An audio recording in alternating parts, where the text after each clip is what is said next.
So I've listened to lots of people share over the last 6 or 7 months, and if I could sum up in one word, if COVID has brought to the fore the one thing we all really need, it made it really clear that we can't survive without it, I'd say that one word is connection. Connection with one another and connection with God. I think there have been some real positives during this time. Some have rediscovered connection with family.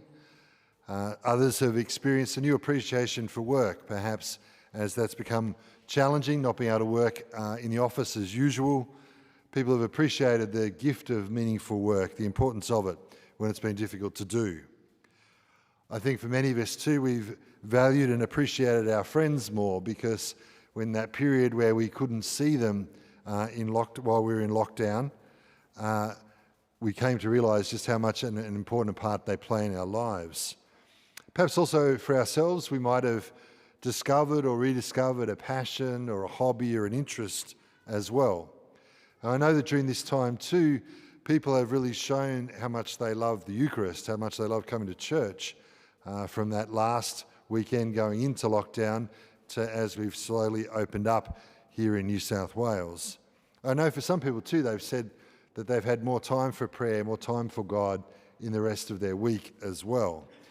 So there have been some positives, but there's also been a deep and dark shadow too for many people.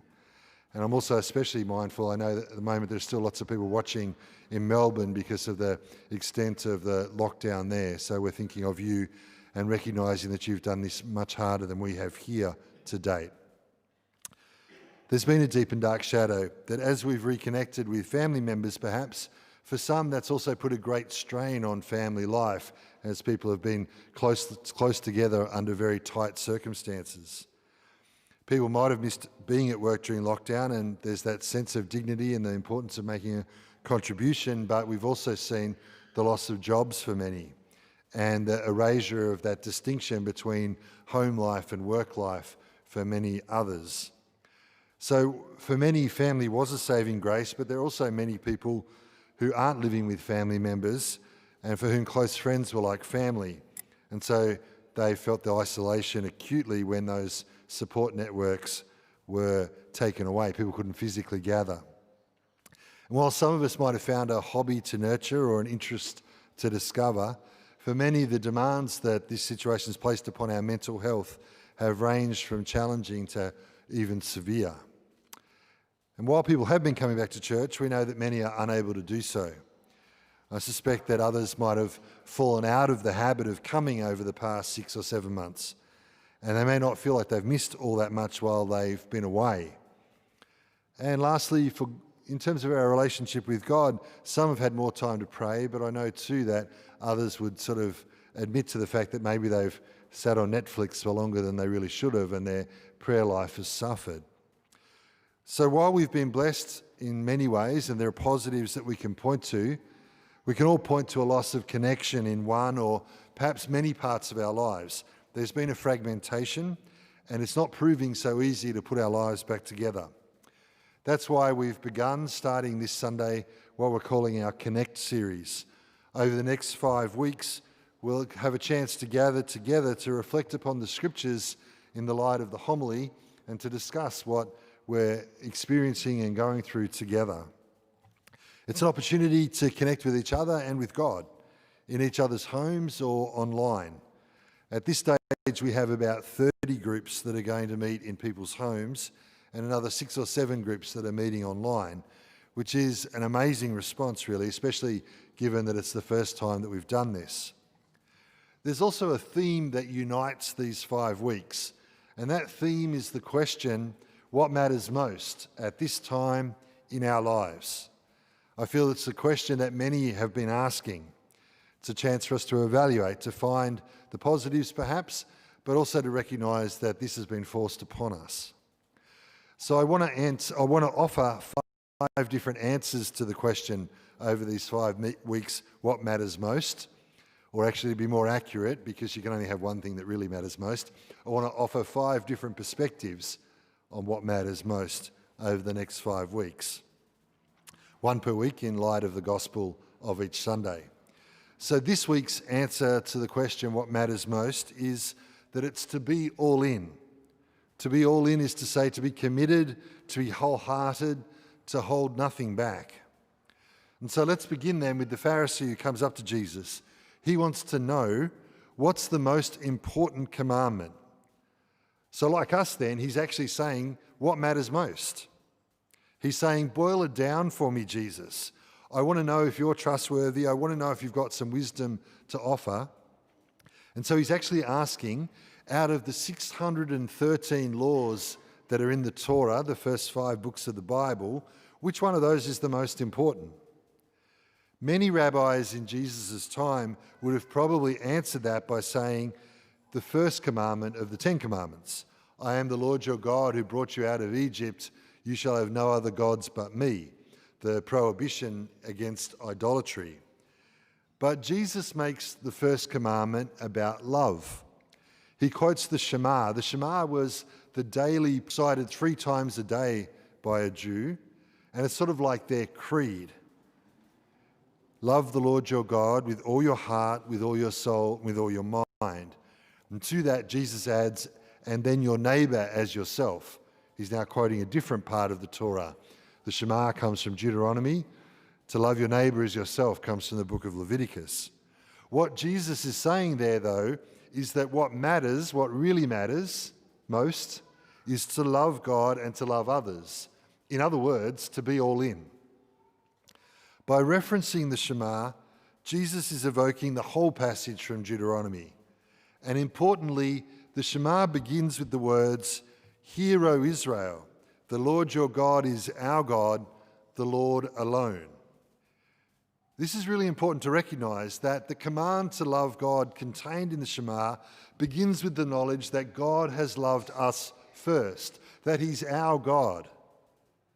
And so that means that our love for God is a response to his love for us. This was vividly brought home for me in a conversation that I had this week. I was speaking with Seren, who's a young dad who wants to become a Catholic. He's new to our parish. He's come to the parish during the time of lockdown, and he's just finished the Alpha course. And for those of you who perhaps aren't sure what Alpha is, it's a course that we run to invite people to explore Christian faith, no matter what they believe or think about God or about Jesus. So I met with Seren during the week to find out how he was going on his journey to becoming a Catholic, and I asked him in particular about what his experience of Alpha had been like. Straight away, he said this: the most important message I got from the videos on Alpha was that even if I had been the only one, even if I'd been the only person in the world, Jesus would have died for me. And he went on to say, I've read about other religions before. He was raised as a Hindu. And he said, look, if I do the wrong thing according to those faiths, then I'm to face the brunt of my actions, the consequences fully. And when he means fully there, he's saying even by God. I'm punished by God or by the universe. He went on to say, there's no way that my sin could be dealt with in those faiths. Karma or justice takes hold and will always prevail. But Jesus tells me that when I do the wrong thing, I can be forgiven, that he loves me enough to die for me so that I can be forgiven. Seren's understood something that many of us who are cradle Catholics often misunderstand. So many Catholics believe that our faith is about trying and trying harder and harder to love God and our neighbour. But in fact, it's actually about realising that we're incapable of loving God and our neighbour as much as we'd like to and as much as we need to, unless we realise that he has loved us first. For a Christian, to live the great commandment, to love God with all your heart, soul and mind, can only ever be a response to the unfathomable love of Jesus, which is revealed in his cross. So we're to be all in, to love God with all our heart, our soul, our mind, and our neighbour as ourself. That's to be all in. But it's a response of love to the love that God has given to us. The second part of the commandment, or Jesus says the second commandment resembles the first. It's to love your neighbour as yourself. And this too has more to do with God's love for us than for our love for God in the first instance. Often to say I'm to love my neighbour as myself is interpreted as saying, well, you've got to love yourself before you can love others. But if we waited to love ourselves fully before we started to love others, we would never love. And in fact, this is not what Jesus is saying. Instead, he's saying we'll be able to love ourselves when we learn to love ourselves as God loves us and our neighbour. When we discover the love that God has for us and for others, we come to realise that our capacity to love others, to love our neighbour, has changed because we know that we are loved by God. God's love truly changes everything. To love God with all your heart, with all your soul, with all your mind is to be all in. To love God with all you have. And to love your neighbour as yourself is to discover that when you know that God loves you, you can love others as he loves them. There's a new source of love, especially for those that we find difficult, maybe even somewhat impossible to love. We can misunderstand the great commandment. We can, in our enthusiasm, in our discovery that we've been loved this much, go over the top and mistakenly try and be all in by loving God to the detriment, to the neglect of loving others. But to truly be all in is to love God and to love others. Especially when it's early in our journey of faith, we can sometimes neglect the love of others as we seek to discover and experience more the love that God has for us. But for others, the opposite temptation can exist too. We can love others and try to love and try to love and try harder and harder, but have not enough time for God. It's funny and even tragic at times how often our love for others can start off with the best of intentions, but if it's just us trying to do it without the power of God's love at work in us, then we can run out of love. We can exhaust our love. And what starts in love can end in rejection, in hatred or lust or deep bitterness. We've got to be able to hold loving God with our mind, heart and soul and loving our neighbour together. So what matters most in life? Well, it's to be all in love. But we can't love unless we realise, like Seren, that Jesus was all in for you and for me first. He was all in loving you. He went to the cross and died to prove that. He's all in for you too in this and in every Eucharist by allowing himself to become bread for you so that you might be nourished and feed upon him, which is to say, being nourished by his perfect and unconditional and total love for you. What can 2020 teach us?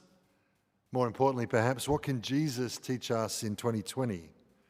That what matters most is that we are all in for love, for God, for neighbour, because he has been all in for us, as Jesus shows us and tells us from the cross.